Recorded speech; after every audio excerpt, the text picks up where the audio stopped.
Boa tarde, pessoal, tudo bem? Vamos começar hoje a live. A gente vai falar de novo um pouquinho sobre a análise corporal. A gente fez duas lives na semana passada e aí algumas pessoas mandaram mensagem, queriam entender um pouco melhor. Deixa eu convidar já a Priscila. Ah, ela já entrou aqui. Então, algumas pessoas comentaram depois da live que a gente fez a semana passada, que conseguiram pegar só um pedacinho, e pediram para a gente repetir, pediu para a gente falar um pouquinho mais sobre isso. Oi, Pri, tudo bem? Oi, Katê, tudo bem? Tudo jóia? Estava dando uma introdução aqui sobre a gente fazer novamente a live. Hoje a gente vai retomar um pouquinho alguns dos conceitos que a gente falou na primeira. Algumas pessoas pediram para a gente falar um pouquinho mais sobre isso, como que funciona, o que de fato é essa análise corporal, em tudo que ela pode ajudar. Então é isso, né, Pri? Hoje a gente vai falar um pouquinho mais sobre isso, sobre essa ferramenta que a gente fez essa formação, a gente já atua com isso e que tem trazido resultados bem interessantes para as pessoas que aplicam. Então, a gente quer falar um pouquinho sobre a base disso mesmo, né? Um pouco dos conceitos, um pouco da aplicação, né, Pri? Isso, sobre a ferramenta. Muita gente ficou com bastante curiosidade para entender da onde que vinha tudo que a gente estava falando, como é que era essa aplicação mesmo. Então, por isso que a gente decidiu fazer essa live, porque as dúvidas foram muitas, né? Muitas É, perguntas. Como é que funciona? Mas como é que é? Então, é hoje. Hoje a gente vai falar sobre isso. mais fácil falar sobre isso. Vou começando aqui, Pri, aí você vai Bom, complementando. Eu e a Priscila, as duas trabalham com isso, então hoje é uma live bate-papo mesmo, né? isso. O que que a análise corporal, como é que ela surgiu, né? Ela surgiu quem criou essa ferramenta foram brasileiros, foi um trio brasileiro, é, a partir de bases da psicologia, usando desde Reich, foi um psicanalista pós-freudiano, que entendeu que a mente e o corpo estavam juntos, estavam conectados e trazem para as pessoas o formato do corpo e o formato da mente atrelados uma coisa na outra, né? Então, usou essa base da psicologia, da psicanálise, usou base de bioenergética, usou base da sistêmica mesmo, do Bert Hellinger, mas eles juntaram tudo isso, incrementaram com outras coisas e criaram de fato uma ferramenta. Então, algo que a gente consegue, a partir de pontuações, a gente analisar cada traço das pessoas, o formato do corpo, a expressão do corpo, para entender o quanto de cada traço de caráter aquela pessoa tem a partir desse formato do corpo, que explica como que aquela pessoa enxerga o mundo, enxerga as experiências, como que essa pessoa viveu ali a sua primeira infância e como que ela traz tudo aquilo que ela viveu, as dores que ela viveu, as estratégias que ela criou para sobreviver ali, como ela traz no mundo, nas relações, na vida dela até hoje, né? Aí pode complementar, porque aí a gente vai entrar num outro assunto, aí a gente vai, para vocês não enjoarem nem de mim, nem dela, a gente vai mesclando um pouco. Isso aí, Katê. Exatamente. Então, esse trio trouxe essa ferramenta, é uma ferramenta que a gente consegue, de alguma forma, quantificar cada um dos traços que as pessoas têm, porque todo mundo passa pelos 5 momentos que determinam esses 5 traços, como é que esses 5 traços vão ficar registrados na nossa mente, no nosso corpo, e esse trio conseguiu fazer de uma forma muito inteligente, muito sagaz aí, uma maneira de a gente quantificar e devolver para as pessoas essa interpretação de como o cérebro funciona, de como as suas emoções ficaram registradas e como é que você reage aos impactos que o mundo dá no dia a dia. Cada pessoa, uma mesma informação será interpretada por pessoas diferentes, é, por duas pessoas de maneiras diferentes. Então, é essa a beleza da coisa, você entender como é que você recebe as sensações, como é que você se comunica, como é que você interage com o seu mundo interior e com o mundo exterior. Isso te dá uma série de ferramentas para você conseguir viver melhor, conseguir entender melhor e conseguir, inclusive, criar uma estratégia para o seu dia para que você seja mais produtivo, para que você seja mais eficiente, para que você sofra menos. É, Porque agora a gente vai entrar aí na parte dessas sensações, e aí o importante é que você não tente ver nos outros, né? É impossível. A gente vai ouvindo isso e fala, o fulano é assim, o fulano é assado. Ah, conheço uma pessoa assim. Mas tenta sentir em você. Tenta ver é. como é que são as sensações para você. O que é que você sente mais? Como é que você se identifica mais com essas informações e com as 5 sensações que a gente vai falar agora.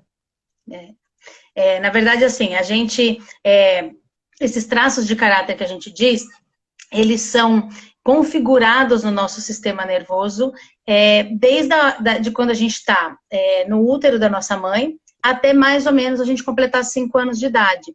Então, é um processo que acontece paralelo de mielinização da medula, que é um processo biológico, é algo que acontece no nosso corpo, e que vai dando para aquele bebê algumas sensações novas conforme ela vai descendo pela medula. Então, são 5 etapas que acontecem simultaneamente, mente e corpo. E conforme isso vai passando pela medula, vai trazendo algumas sensações básicas em cada uma dessas etapas, que as sensações que a gente traz, que são as dores que a gente carrega, que foram criadas nessa época e depois a gente vai carregar, né, para o mundo, são as dores da rejeição. Então, assim, ó, vou falar um pouquinho, vocês vão pensando qual delas a gente tem mais familiaridade, qual delas eu sinto com mais intensidade, ou qual delas eu fico tentando evitar, né? Então, em cada uma dessas etapas a gente sentiu ou rejeição, ou abandono, ou a dor da manipulação, da humilhação e da traição. Então, todas essas sensações, todo mundo passou por todas as etapas, então todo mundo tem um pouquinho de cada. Mas conforme aquele bebê foi se desenvolvendo, em cada uma das etapas, pode ter acontecido situações traumáticas. E aí, situações traumáticas, é importante a gente entender que não tem a ver necessariamente com a intenção do adulto ou do ambiente, mas sim como que aquela criança, como aquele bebê, aquele sistema nervoso interpretou a situação, né? Então, às vezes, quando a gente fala da dor da rejeição, é um traço de caráter que se forma no útero. Então, o bebê se sentiu rejeitado pelo mundo que ele conhecia naquele momento, que era o útero. E isso absolutamente não tem nada a ver com ter sido uma gravidez desejada ou não. Não tem nada a ver com a mãe rejeitar o bebê, mas tem a ver com de repente, aquela mãe passou por situações durante a gravidez, que foi uma gravidez um pouco mais complicada, ou ela alguém perdeu o emprego, perdeu alguém da família muito querido, alguma situação que para a mãe foi traumática, que fez com que biologicamente ela e fisiologicamente ela mudasse o seu sistema. Então, isso faz com que o útero não fique confortável e aquele bebê se sinta rejeitado. Então, não tem a ver com a intenção do que o adulto quis fazer, mas tem a ver com como aquele bebê se sentiu, né? Então, em cada uma das etapas que a gente vai passando, existe uma dor específica que foi criada naquele momento, né? Sentida naquele momento. E aí, vou falar desse primeiro, porque acho que fica mais completo eu fazer o círculo completo de um.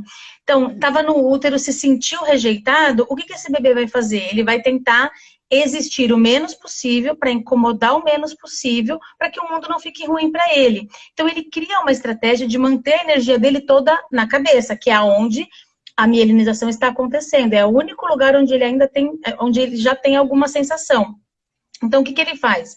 Ele deixa essa energia na cabeça, cria uma estratégia de ter uma criatividade, um mundo paralelo, né? Ter ideias dentro da cabeça dele que são incríveis. E ele vai criar essa estratégia para sobreviver naquele mundo que ele está. Mas isso ele vai carregar para a vida dele, né? Ele vai passar pelas outras etapas, dependendo de como foi cada uma das etapas. Ele vai criar lá um mapa, né, de qual traço ele tem mais forte, se teve alguma outra situação onde ele também se sentiu, sofreu esse trauma e teve a dor daquela época, daquele momento, ele vai criar esse gráfico. Mas essa estratégia aqui que ele tinha, ele vai levar para a vida dele, né? Ele vai continuar usando isso ao longo da vida dele. E isso é importante, porque ele criou esse recurso para sobreviver ali, e se ele consegue levar isso adiante, ele vive muito melhor do que se ele tenta esconder isso e tenta viver querendo ser uma outra pessoa. Então, eu expliquei só um dos traços, eu vou deixar a Pri falar um pouquinho agora, mas querendo explicar essa situação. A gente tem esse mapa de caráteres formados nesse período, passando por 5 etapas, cada uma traz uma dessas sensações aí que eu falei, provavelmente cada um já se identifica um pouquinho mais com um, ou às vezes a gente fala assim, não, mas não é bem isso que eu sinto, não é bem isso, mas pegou. Então, se pegou, alguma coisa aí tem, né? Exato. E também para trazer um pouquinho dos nomes, né, que a gente usa, Isso. esse é o traço esquizoide. Esquizoide. Ele é formado nessa parte, nessa etapa aí da nossa formação da medula, e ele traz para o corpo algumas características, que é exatamente como a gente consegue chegar naquele mapa e na avaliação. Ele traz características, por exemplo, são pessoas normalmente que têm muita energia na cabeça, mas pouca energia no corpo, que afinal de contas ele existe muito bem dentro da cabeça dele.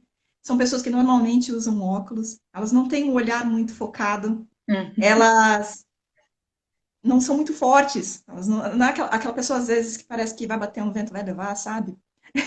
Não, essas são as pessoas que comem pra caramba, são pontudinhas, assim, ó, come pra caramba e não engorda por nada, até porque comer não é a maior vontade dele, não é o que faz o mundo dele ser diferente. Mas mesmo que coma, né, Pri? Mesmo que coma, é aquela pessoa que não engorda de jeito nenhum, come um boi por dia e não engorda de jeito nenhum. Pode vir a tripa, esse daí. Geralmente elas são alongadas, são longilíneas. A gente vê muitas modelos. Sabe aquela modelo saco de osso, assim? Tipo, parece que não tem músculo, é só pele no osso.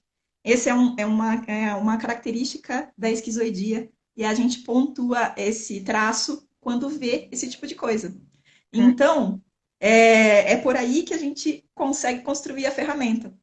É claro, todo mundo tem um pouco de tudo, porque a gente passou pelas 5 fases e a gente teve experiências nas 5 fases. A questão foi o que a Katê falou. Como é que a gente sentiu cada uma delas? Como é que a gente vivenciou cada uma delas? E é isso que vai trazer a beleza do todo. No caso do esquizoide, ele tem muito medo de ser rejeitado. Então, essa é a principal dor. Quando ele sente essa dor, ele enclausura. E aí a questão é, quando eu me conheço, eu sei também que eu preciso de um tempo para mim, eu sei que eu preciso de um tempo na minha cabeça, eu vou respeitar que eu preciso desse tempo numa determinada quantidade, porque com o gráfico a gente tem uma proporção do quanto você precisa de cada bonequinho sentando lá na sua sala de comando, né? Esse é um dos bonequinhos. Se você sabe que você tem bastante dele, você precisa montar a estratégia no seu dia para deixar ele sentar na máquina da forma do seu recurso e não da sua dor. Não com medo de ser rejeitado, com medo de colocar suas ideias para o mundo, de deixar suas ideias acontecerem e sim, criando muito no seu mundo, tomando cuidado com o seu mundo, entende? Esse é o aspecto da primeira etapa, da primeira de 5, esquizoide. E ele é um traço que, assim, não gosta muito de contato, não gosta muito de... É muito racional e lógico, então ele não é muito da sensação, do sentimento, não gosta de abraçar. Sabe aquela criança, às vezes, que chega e todo mundo fala assim, não vai dar um abraço na avó, não vai dar um abraço na tia? A criança, tipo, não tá querendo dar um abraço. Provavelmente ela tem um tanto ali de esquizoidia, que ela queria simplesmente ficar na dela, não queria ficar pegando nas pessoas, não queria que as pessoas ficassem abraçando. E aí o segundo traço que se forma, que é durante a fase da amamentação, ele é quase o oposto disso, né? Então, o bebê na fase da amamentação, que não teve as suas necessidades plenamente atendidas, e quando a gente diz plenamente atendidas, não significa que os adultos simplesmente ignoraram aquela criança. Pode ter acontecido? Pode. Mas às vezes não é isso, às vezes era a necessidade que aquele bebê tinha não foi atendida. Bebê na fase da amamentação, quem tem filhos aí sabe, é muito comum, o bebê chorou, a primeira coisa que todo mundo acha é ele tá com fome. Então dá peito, dá mamadeira, né? Depois aí vai ver, a fralda tá suja, não tá, ele tá com calor, tá com frio, não tá, então deve ser qualquer coisa. Então aí a gente tenta para de tentar as coisas e às vezes dá uma chupeta na boca do mesmo jeito.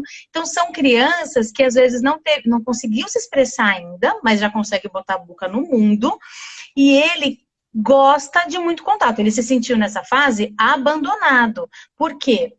E aí a diferença básica, importante que tem sobre a rejeição e o abandono é que, assim, o medo da rejeição é eu nem te conheço e já não te quero. Então eu não quero saber das suas ideias, eu não quero saber o que você acha, eu não quero saber de você. Isso é eu nem te conheço.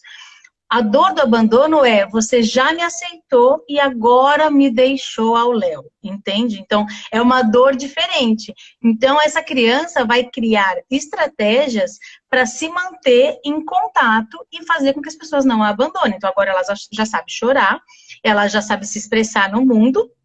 Então, ela vai meter a boca no trombone, ela vai chorar, ela vai desenvolver uma estratégia física que é de criar um corpo mais fofo, mais arredondado, um olharzinho que conecta com as pessoas. Sabe aquele olhar do gato de botas? É o próprio olhar do oral, né? Que esse é o nome do traço de caráter dessa fase, é oral, porque ele gosta desse contato, ele fala bastante. Então, a estratégia que ele cria é de se comunicar da forma que ele consegue, o máximo possível para ter as pessoas perto dele. Esse quer contato, ele quer que as pessoas estejam perto, ele quer receber abraço.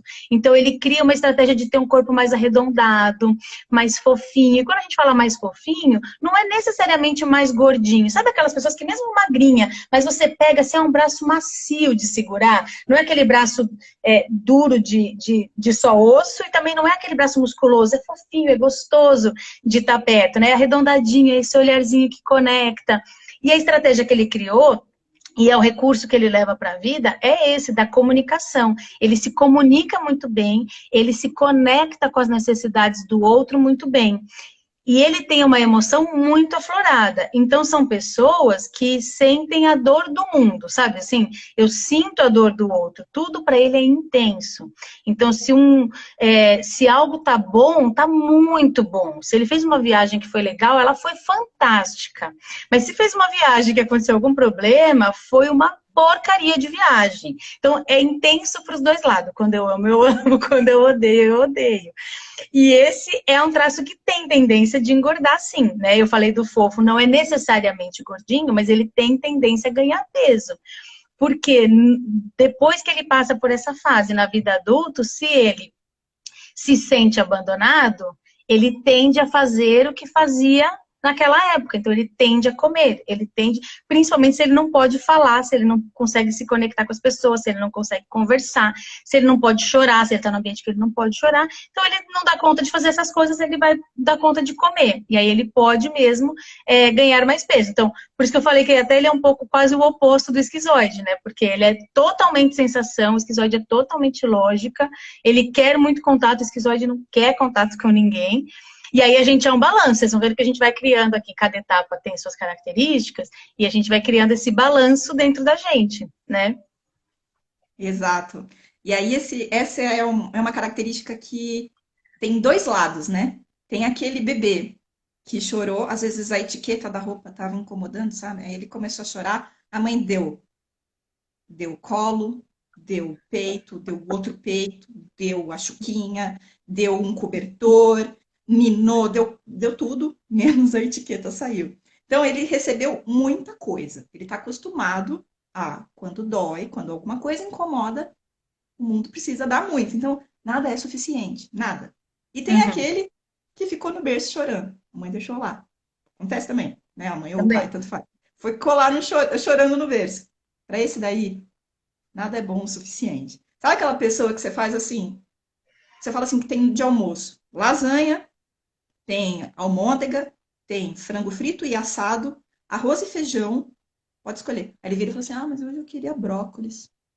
Então, é a pessoa que nunca tem o que quer, assim, ela nunca é suficiente. Sempre vai Os dar um dois jeito de faltar o que eu quero, né? Tipo, só sempre não vai dar tem um aquilo jeito, que eu queria. mas são pessoas que demandam muito Uhum. contato, demandam muito. E aí é isso que a gente até comentou nas outras lives, quem viu aí, ouviu isso, fala, olha, quem tem esse traço de oralidade precisa dividir, né, entre os amigos. Uhum. Não dá para focar só no marido, só na esposa, não tem como, porque senão vai sobrecarregar essa necessidade em um só, um indivíduo só. E não dá, porque é muita necessidade. Então, são aí as estratégias de você se conhecer e saber que precisa dividir para conquistar, entendeu? Exato, é isso mesmo. Então, essa é a segunda fase, é a fase em que o bebê começa a interagir com o mundo com a boca. É a fase da pessoa, quando a pessoa tem muita oralidade, ela se comunica muito bem. Sabe aquela pessoa que está em cima de um palco e aí tem 50.000 pessoas na plateia e ela consegue se conectar com todo mundo? É uma É, pessoa que tem muita oralidade, porque ela se conecta com muita facilidade, ela consegue expor as suas ideias com facilidade, se comunica muito bem.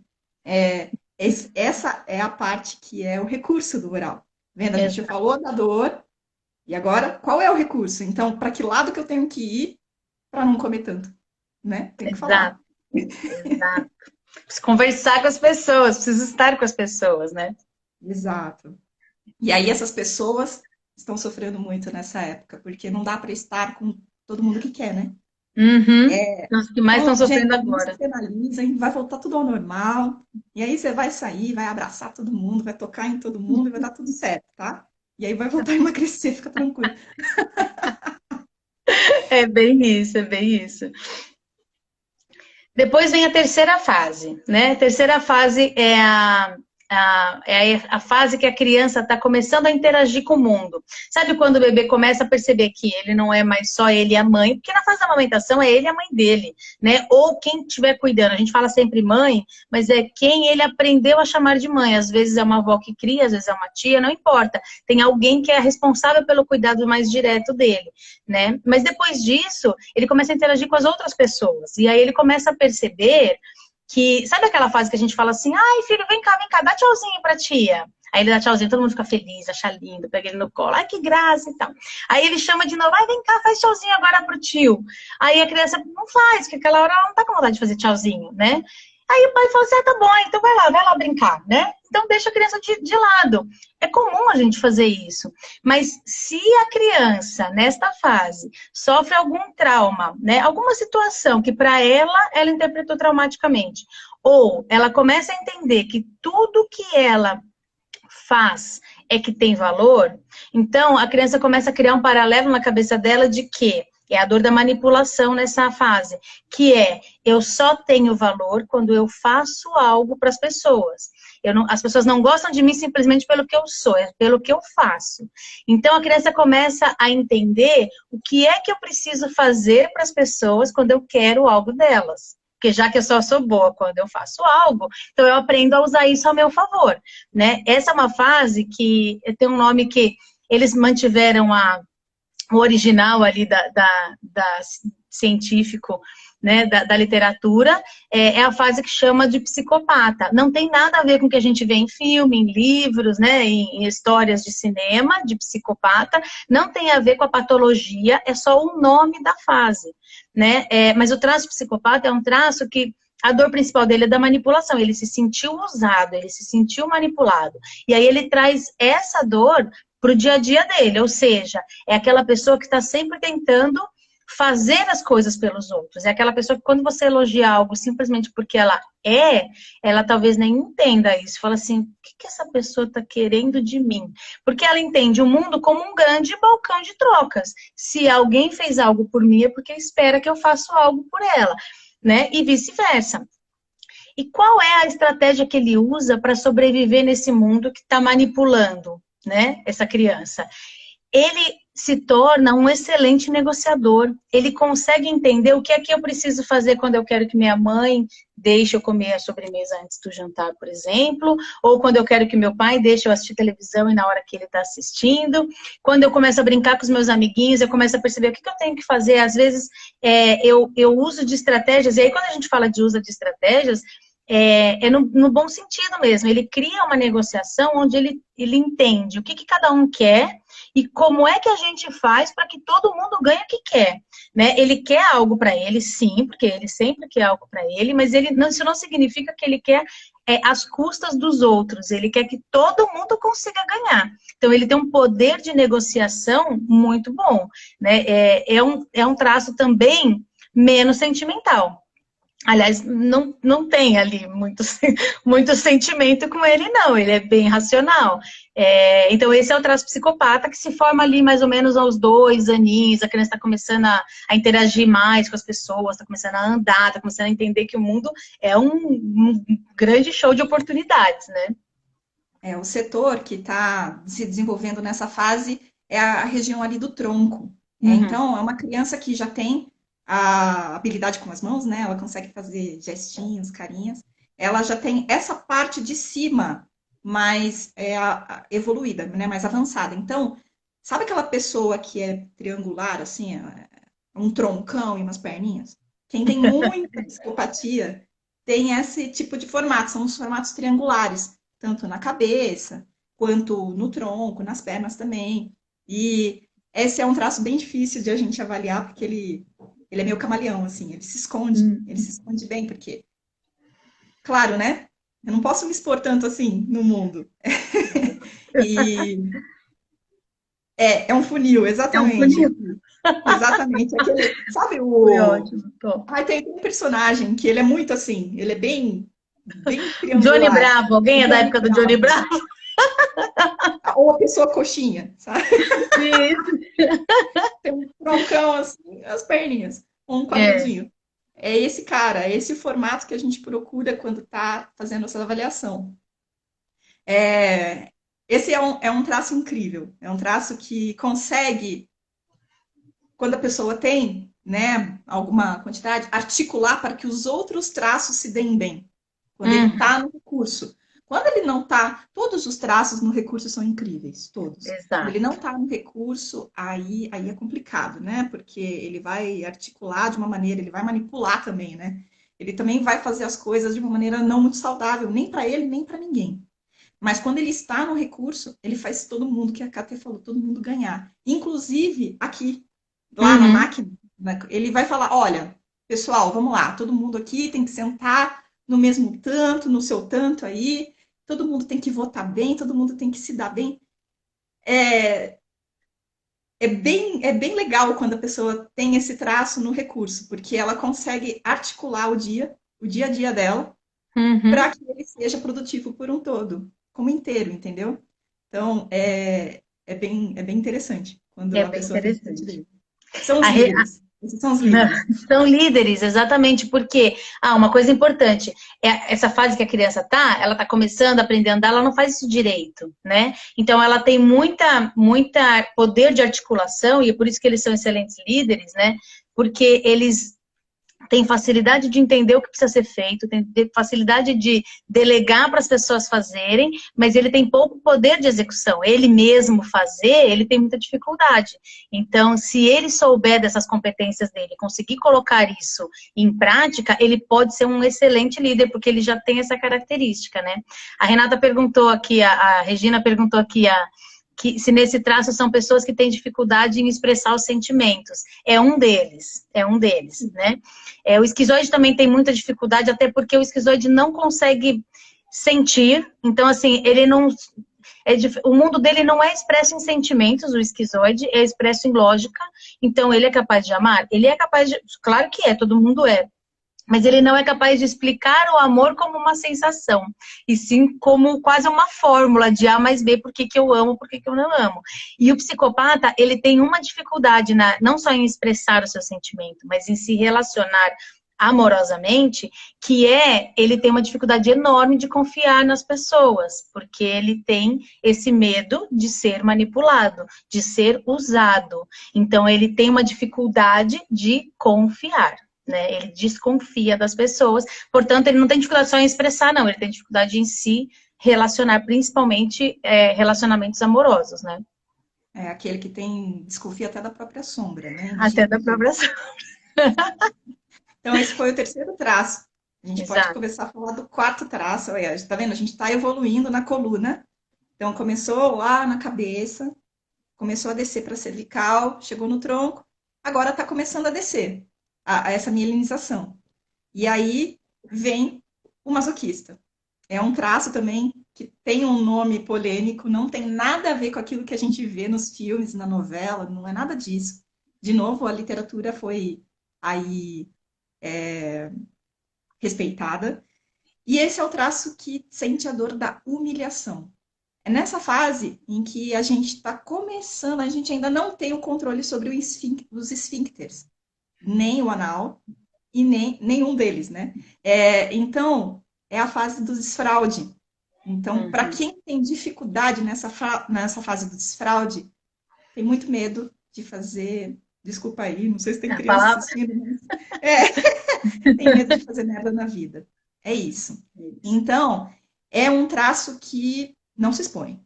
Não se expõe por medo de ser humilhado. Entende que tem algumas exposições aí, algumas dificuldades de exposição, diferente do oral que se expõe mesmo, não tá nem aí, fala.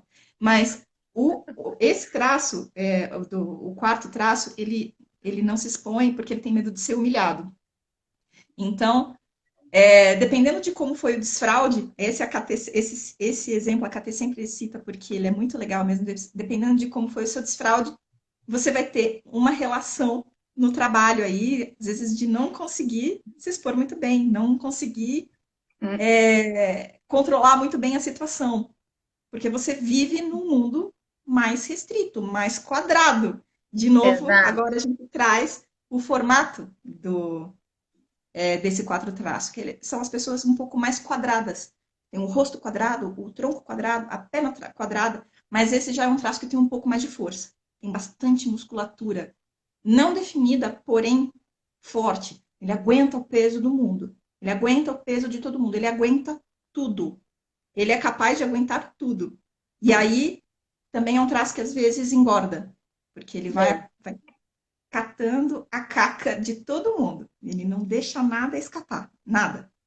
Então, é um traço que precisa aí tomar certos cuidados. Acho que talvez o traço que precise de mais cuidado, né? Mais carinho, mais conhecimento para ele não sair catando a caca do mundo, ele não sair acumulando a caca do mundo e para ele reconhecer o valor que ele tem, que é um traço que, para evitar de fazer caca, planeja cada milímetro, cada coisinha, para que nada dê errado. É o traço com maior capacidade de atenção aos mínimos detalhes.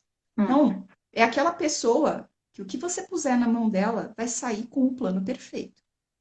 Não vai ter nenhuma falha, nenhuma falha. Porque ele pensa em tudo, absolutamente tudo. O que possa dar errado, dar certo, como, para onde, por quem. Então, é um traço que tem uma excelente capacidade de organização.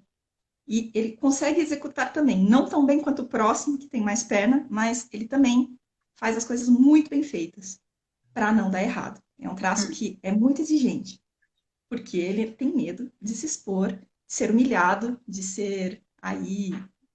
ter aí o seu trabalho mal interpretado. Ele é um dos traços que é mais sentimental, como o oral. Então, ele também se conecta fácil com a necessidade do outro. Ele é bastante emocional. A diferença dele com o oral sente e quer falar o que sente. O masoquista sente muito, mas ele não quer falar o que ele sente. Ele não quer falar o que está se passando dentro dele. E para ele, isso tá tudo bem. Então, às vezes, as pessoas têm dificuldade até de entender que mas ele não fala o que está acontecendo, ele não fala o que ele está sentindo. porque ele não tem necessidade de falar o que ele está sentindo, para ele estar bem. Não é que ele está guardando, guardando querendo falar, né? Vai depender do quanto de oral ele tem, porque dependendo de como vai se compondo aqui a máquina, às vezes quer falar e aí o masoquista não deixa. Mas se a gente for olhar só o traço masoquista, ele não quer falar o que ele sente, porque ele prefere guardar para ele. E aí, como a Pri falou, como ele é um traço muito forte, ele se conecta com a dor do outro, ele entende a dor do outro e ele quer trazer para ele resolver. Ele fala, não, deixa aqui que eu resolvo. Sabe aquelas pessoas que falam assim, não, pode dar aqui para mim, porque ela não dá conta de segurar esse peso todo. Deixa que eu seguro o peso dessa pessoa. E aí são pessoas que vão guardando tudo, vão carregando um monte de peso dos outros e podem criar aqui duas vertentes, digamos assim, né? Pode ser aquela pessoa que vira o que a gente chama quase de um banana, né? Do tipo, todo mundo faz gato e sapato dele e a pessoa não reage, só vai carregando, só vai carregando. Ou ele pode ser uma panela de pressão prestes a explodir a qualquer momento. Então ele vai guardando, ele vai aguentando, ele vai aguentando. A hora que ele não aguenta, ele explode de uma vez, com quem aparecer na frente, e aí quando ele explode, ele traz tudo que ele tinha para trazer desde trololó. E aí ele percebe que ele explodiu demais pelo motivo errado. E aí ele sente que ele fez merda, e aí, portanto, ele trava de novo, não quer mais falar e guarda tudo de novo, e isso vira um ciclo. São pessoas que têm uma dificuldade de confiar. É diferente do psicopata que desconfia de todo mundo e que então não confia para se entregar. O masoquista, ele tem uma dificuldade de confiar porque ele não quer expor tudo sobre ele para ninguém. Então, o masoquista precisa achar uma pessoa que ele confie muito, que ele saiba que, assim, ele pode contar o que ele quiser, que não vai sair dali, isso para ele é muito importante, para ele poder ter algum lugar onde ele possa desabafar. E essas são pessoas extremamente leais e confiáveis. São as pessoas de todos os traços de caráter que mais aguentam uma rotina. Aliás, eles gostam de uma rotina, né? Gostam de um planejamento, de uma coisa mais estruturada, uma coisa que seja feita sempre do mesmo jeito. Então, esse é o traço de caráter masoquista. Gostam e precisam dessa rotina, desse planejamento, porque quantas coisas. Ele não consegue improvisar muito bem. A improvisação não é uma coisa muito fácil para ele. Então, ele precisa dessa rotina, ele precisa do script para sentir segurança, para sentir que ele tem condições de não fazer nada errado. Entendeu? Exato. Se esse script para ele tá confortável, tá confiável, cara, pode ter Aí ele certeza vai. que você vai ser o melhor executor da face da Terra. Não vai E ter esse é melhor um dos, que ele. E esse é um dos principais recursos dele, né? Só para frisar. É de fazer o planejamento, de ter consistência. A única coisa que ele tá, como ele tá sempre procurando que não vai dar problema nenhum, então ele busca a perfeição por conta disso. Se ele não tomar cuidado, ele não age, porque ele tá sempre achando que tem mais uma coisinha que precisa. E se der errado aqui, e ele sabe, fica nessa minúcia, ele pode não agir. Mas esse é um recurso maravilhoso dele. Ele consegue colocar as coisas em ordem, organizar num cronograma e tem poder para executar, ele tem perna para executar. Nessa fase ele já tem uma perninha mais forte, a criança, Bem, né? um tronquinho assim, ele se aterra, né? A pessoa que está aterrada, assim, ó. Não vai voar por nada, esse daí fica. Pode bater a ventaninha que for. Esse daí também é um traço que eu sempre falo que precisa de bastante cuidado, porque ele tem ele traz muitas questões de saúde. Ele tem aquele travamento aqui, ó, na mandíbula, e pode comprometer os dentes, geralmente dá dor no corpo inteiro, compromete o alinhamento esquelético, músculo esquelético.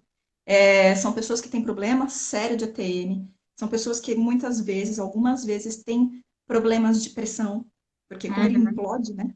Ele guarda, tem que explodir. E aí, às vezes, implode. Então, é importante se conhecer para evitar que esse excesso, ao longo da vida, se torne um problema sério de saúde. Todos os traços, né, quando eles vivem na dor por muito tempo, eles trazem aí alguma consequência de saúde para o corpo, não só mental. O corpo também externa isso. Então, esse é um traço que precisa de cuidado, porque é bem rápido, bem rápido. E aí a gente pode chegar no último, né, Catê? Chegar no último, isso. O quinto traço é o traço que é chamado rígido. É quando a mielinização está terminando a medula, então chega no final da medula, aonde ele dá novas sensações e controles para a parte genital da criança. É quando surge a sexualidade na vida da criança. E o que significa sexualidade na vida da criança, né? É quando, eles até dizem assim, né? Quando a criança descobre um choquinho mágico. Até então, para a criança, tocar no genital ou tocar no nariz, na orelha, era a mesma coisa, ele não sentia diferença nenhuma. A partir daqui, as terminações nervosas são diferentes, e ele percebe que é diferente tocar ali e tocar na minha orelha. Então, ele percebe essa situação. E aí ele começa a perceber o mundo em pares.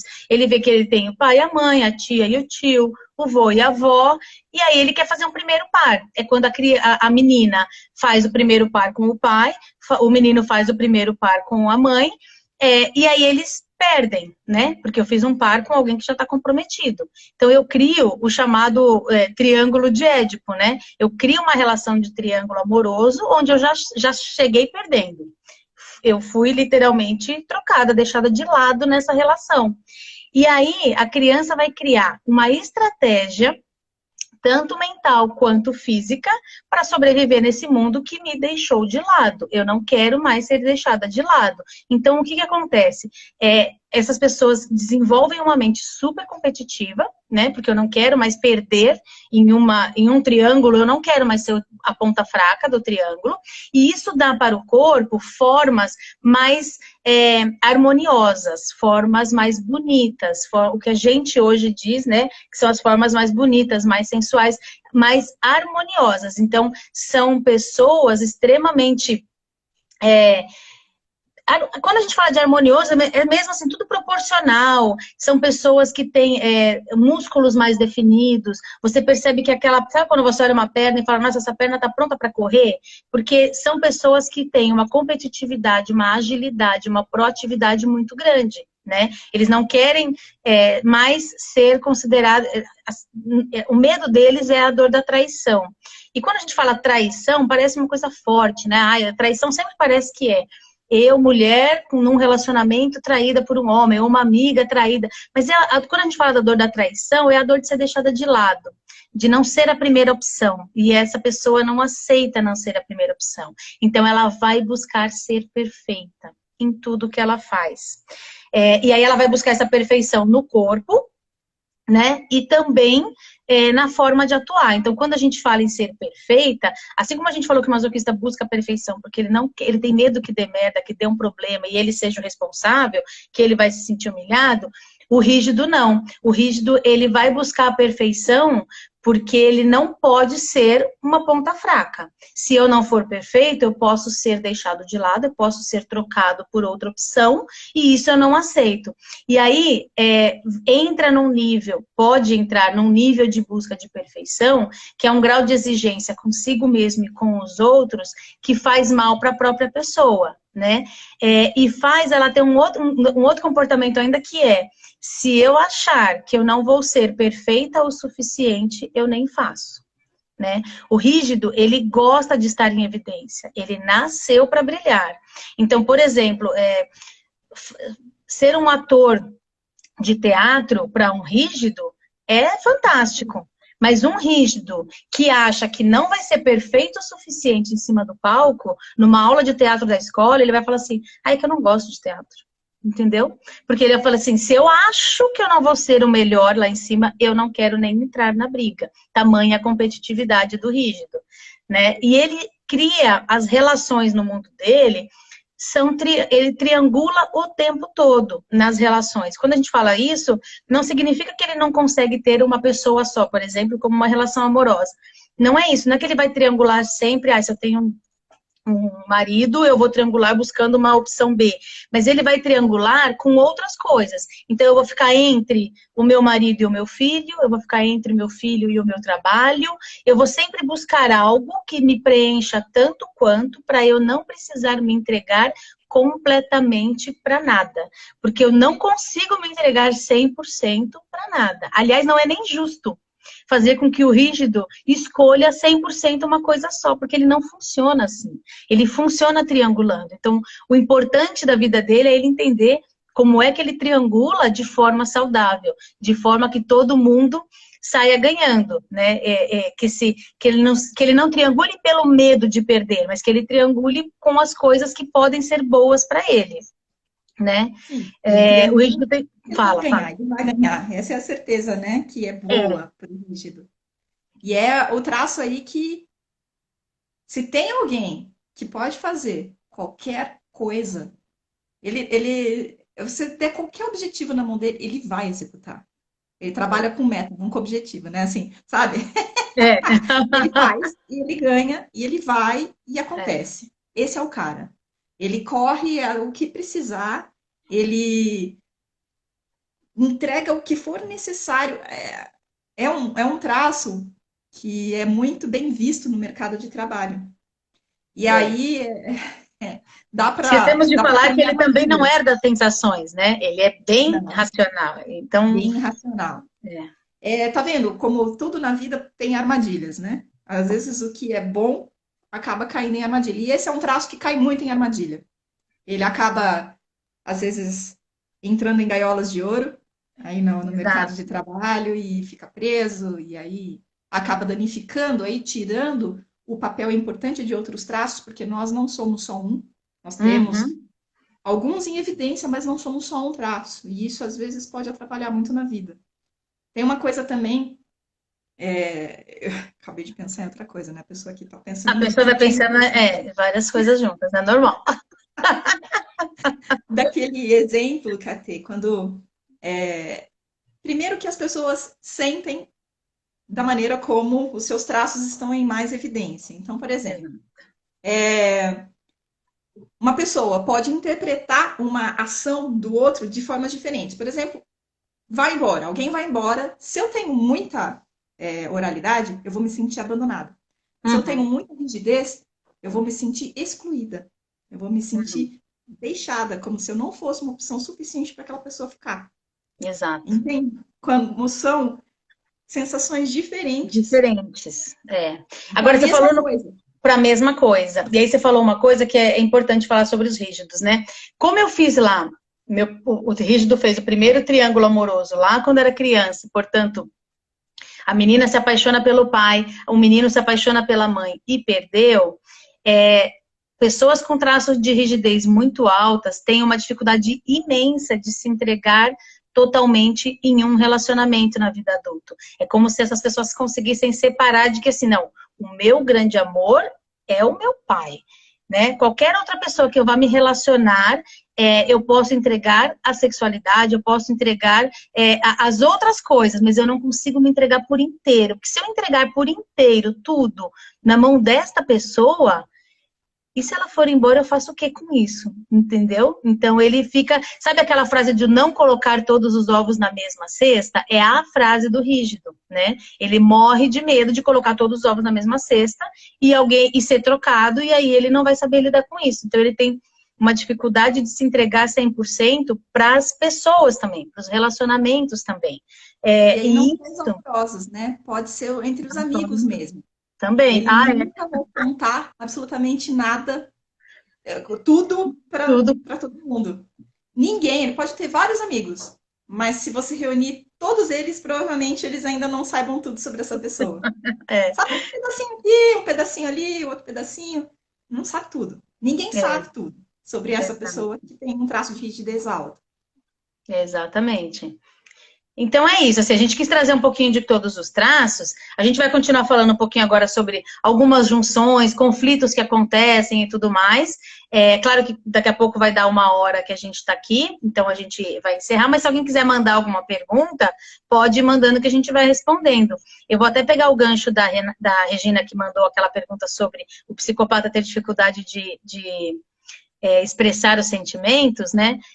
Quando você pega alguém que tem um pico alto de psicopatia e rigidez, por exemplo, veja como é uma pessoa que tem uma dificuldade enorme de entrar num relacionamento por inteiro. São dois traços que são extremamente racionais, dois traços extremamente desconfiados, um porque não quer ser trocado, outro porque não quer ser manipulado. Então, são dois traços que potencializam a dificuldade nos relacionamentos, né? Assim como você pode ter, por outro lado, pessoas que têm bastante oralidade, bastante masoquismo, que podem entrar num relacionamento ruim e permanecer nele pela vida inteira, simplesmente pela capacidade de aguentar e pelo medo de ser abandonado. Então, eu aguento qualquer coisa para não ser abandonado, e o relacionamento pode ser a pior coisa do mundo, essa pessoa dificilmente vai sair dali, porque ela tem esses dois traços que sentem muito e que não vão querer agir por conta disso, né? Quando a gente fala da dor do abandono,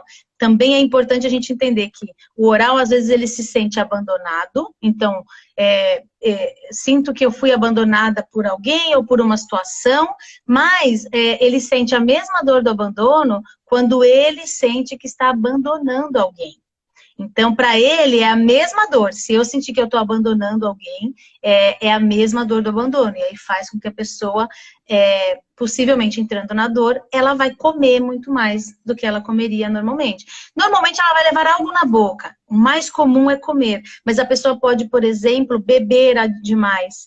A pessoa pode começar a fumar demais, se ela fumar. Então, ela pode levar para o lado do fumo, pode levar para o lado da bebida, pode levar para o lado das compras. Então, a pessoa pode comprar excessivamente, porque, na verdade, o que o oral está buscando é preencher um vazio. Ele sente um vazio enorme que ele vai preencher, vai tentar preencher de alguma forma. A primeira é a comida, mas não é só, né? Não é única e exclusivamente a comida.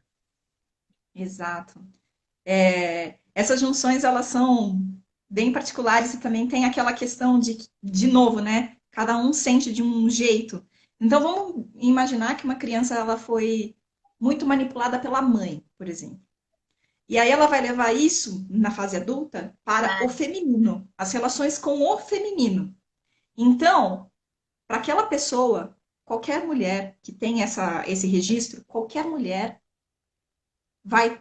A primeira coisa que a mulher vai fazer, que ela vai ter intenção, é manipular. Entende? Independente do que ela esteja fazendo, ela chegou na sala, isso daí já vai me manipular. É mais ou menos assim, quando você não conhece, você não se reconhece por dentro.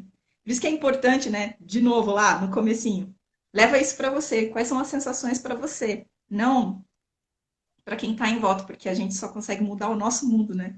Exato. Não dos outros. Então, e aí, desculpa, Pri, pode falar. Imagina, pode seguir. Não, o que eu ia falar é que assim, isso que a Pri tá falando é que assim, o que aconteceu com a gente no útero, com 1 ano de idade, com 2 anos de idade, muitas vezes a gente não se lembra do que aconteceu, de como a gente se sentiu, mas o nosso corpo lembra, está registrado no nosso sistema nervoso. É tipo arquivo morto, que você não consegue acessar conscientemente, mas está lá. Então, quando você se coloca de novo numa situação parecida, o seu sistema nervoso traz essa informação pronta para você. Traz só o como você reage, inconscientemente. Então, isso que a Priscila falou, é isso, você vai levar para o seu mundo, você viveu aquela sensação de novo, se você não se conhece o suficiente para entender, calma, eu tenho esse registro, então eu preciso pensar, se lá atrás eu me senti abandonada e sempre buscando o colo da minha mãe, eu posso continuar transferindo isso para uma vida adulta e eu buscar colo mais nas mulheres do que nos homens. E aí, de repente, por exemplo, eu estou no meu ambiente de trabalho, e aí eu tenho uma chefe que é mulher e que eu tenho a tendência de buscar colo dessas pessoas. Então, para mim, vai ser importante, se eu tenho esse traço de oralidade alto, se eu tive esse registro que eu não sei, porque eu não me lembro, mas automaticamente eu vou buscar nesta minha chefe, não só nessa minha gerente, minha coordenadora, não só uma pessoa que vai me orientar e me desenvolver aqui, eu vou buscar um pouco de colo. E aí, vamos pensar que essa pessoa tem uma gerente que é rígida com psicopata, que não tem absolutamente nada de sentimento e não vai dar colo para ninguém, entendeu? Temos aqui um conflito de que talvez as pessoas não consigam trabalhar direito simplesmente porque não se conhecem. Porque se eu sei disso, eu falo, calma, a função dela aqui não é me dar colo, eu vou buscar colo com as minhas amigas, né? Aqui eu tenho uma outra relação. Então, hoje eu estava conversando sobre isso, assim, o legal da gente se conhecer é que a gente consegue ir mudando o ambiente, as situações que a gente vive, a partir do nosso ponto de vista, né? A gente começa a agir de uma forma diferente. Exatamente. E é por isso que em outras lives até eu falei, conhecimento é poder, né? Quando você Exato. conhece, você se conhece, você sabe exatamente como é que seu sistema funciona, como é que você vai reagir.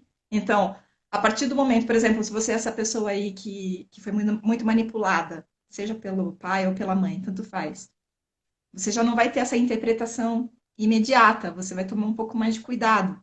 E Uhum. também vai conseguir, no caso do oral, ele quer que todo mundo saiba o que ele está sentindo sem ele Isso. falar. Ele vai começar a explorar na sua capacidade eloquente, oral, Uhum. Uhum. explicar um pouco melhor o que ele está precisando, o que ele está querendo. Que lá atrás ele chorava, ele gritava, ele fazia qualquer coisa, mas ele não conseguia explicar. É, Agora que ele sabe e é um adulto, ele tem condições de explicar. Olha só, o que eu preciso hoje é tal coisa. Se o outro vai exato. entender ou não, são outros 500, mas você fez sua parte, né? Uhum. Você explicou. E isso torna as relações mais calmas, mais leves, mais brandas, mais transparentes. Porque Exato. é assim que eu sou, assim que eu funciono. Então você se trata melhor para que o mundo te trate melhor. É assim que funciona. Você busca a sua forma de estar no seu recurso, né? Exato. A gente falou bastante hoje sobre isso tudo, mas também os fundadores da metodologia estão fazendo nessa semana o Isso. workshop da análise corporal. O que significa esse workshop? Eles vão lançar a próxima formação na semana que vem, para quem quer se formar como analista comportamental. Independente de quem tem essa intenção ou não, é muito válido assistir essa primeira etapa que eles fazem, que é um conteúdo online gratuito, são vídeos que eles vão expondo, explicando isso que a gente falou, mas aí é beber um pouco da fonte, até conhecê-los um pouco, entender como eles explicam e tudo mais. Para quem que tiver interesse, assim, ó, o link tá na bio da Priscila, tá na minha bio.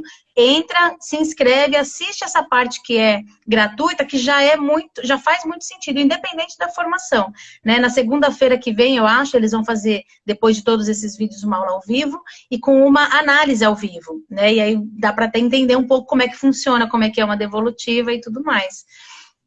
Ó, tem É, um comentário da Laura aqui que fala assim, ó, lembra bastante um instrumento adotado por empresas chamada de insight. As pessoas são divididas pela cor e cada cor tem um comportamento. Laura, eu não conheço, já ouvi falar, não conheço o insight em si e não sei como eles dividem pela cor. O que eu posso te dizer sobre outros assessments?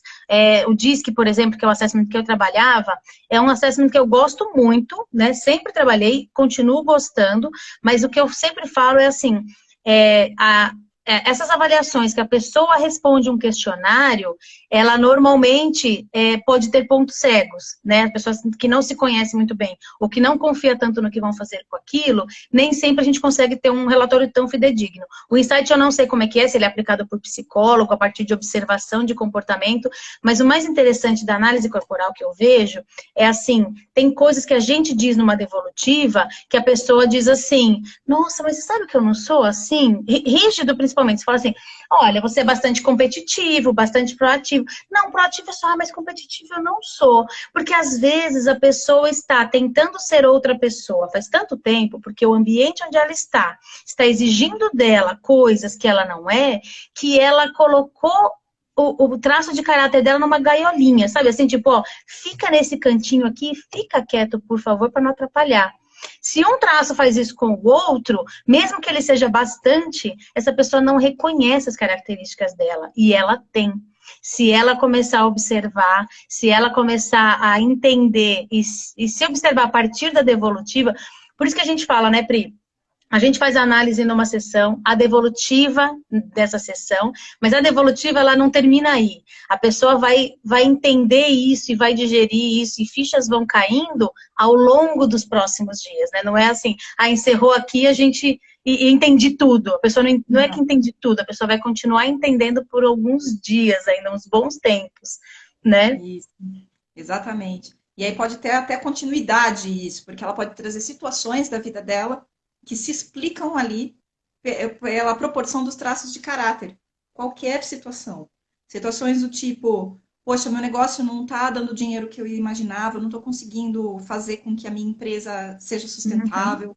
Ah, eu estou com meu relacionamento complicado, não consigo me relacionar bem com os meus filhos ou com o marido ou esposa. Ah, não consigo encontrar um namorado. São essas situações do dia a dia, dores do dia a dia, que Exato. os traços de caráter conseguem equacionar aí maneiras para você sair dessa situação, para Uhum. você caminhar em direção ao seu máximo recurso, onde tudo é possível, sempre. Sempre. O importante é saber quais são os recursos e começar a conseguir usá-los de verdade.